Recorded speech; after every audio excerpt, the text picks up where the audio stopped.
श्री कृष्ण कहते हैं, ईश्वर को प्राप्त करने का सबसे उत्तम और सरल उपाय प्रेम ही है।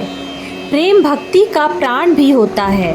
प्रेम के बिना इंसान चाहे कितना ही जप तप दान कर ले, ईश्वर को प्राप्त नहीं कर सकता। दुनिया का कोई भी साधन प्रेम के बिना जीव को ईश्वर का साक्षात नहीं करा सकता है। इसके बाद प्रभु को पाने के लिए प्रेम की महत्ता भी बताई है।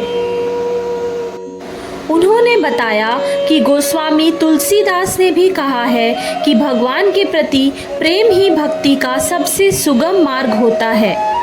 एक कथा पर प्रकाश डालते हुए उन्होंने कहा कि देवता अपने दुखों को लेकर भगवान आशुतोष से मिलने के लिए पहुँचे और अपनी समस्याएं बताईं।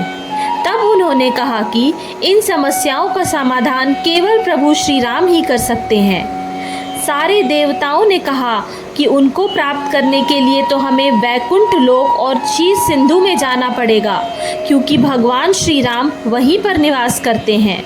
लेकिन भगवान शंकर ने कहा, उन्हें पाने के लिए किसी लोक में जाने की ज़रूरत नहीं है। सभी देवतागण प्रेम भाव से यही प्रार्थना करें तो उनका साक्षात किया जा सकता है। उन्होंने बताया कि फिर वहीं पर प्रभु श्री राम ने अपना साक्षात दर्शन कराया। पंडित ने कहा, प्रेम में ही परमात्मा को प्राप्त करने की असीम शक्ति होती है।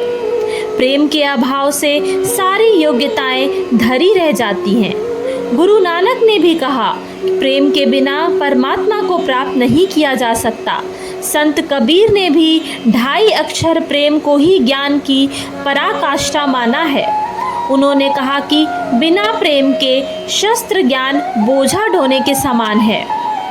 शबरी, मीरा, निषाद, गोप गोपी, वानर और अन्य वनवासियों ने भी प्रेम से ही ईश्वर को पाया है। उन्होंने कहा कि शबरी के प्रेम के कारण ही प्रभु श्री राम उनकी कुटिया में आए थे।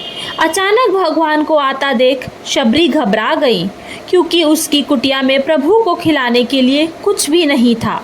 वह चिंता में थी कि प्रभु का स्वागत कैसे करूं, श्री राम को क्या खिलाऊं। लेकिन शबरी के प्रेम ने भगवान की भक्ति का रहस्य खोल कर रख दिया। प्रेम के वशीभूत होकर प्रभु श्री राम उनके जूठे फलहार को भी खा गए।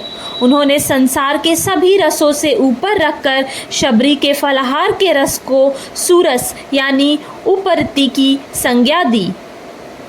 यानी दुनिया में सूरज से बड़ा कोई रस नहीं है। ऐसे में भगवान श्री राम ने अपने भक्त के प्रेम बंधन में बंध गए। प्रभु को शबरी के प्रेम में इतना आनंद आया कि सभी जगहों पर शबरी के फलहार और उसके रस का जिक्र भी हो गया। अर्थात ईश्वर केवल प्रेम के भूखे हैं। सच्चा मन, सच्ची भक्ति और सच्चा प्रेम ही ईश्वर प्राप्ति का सबसे सरल मार्ग है। जय श्री कृष्णा।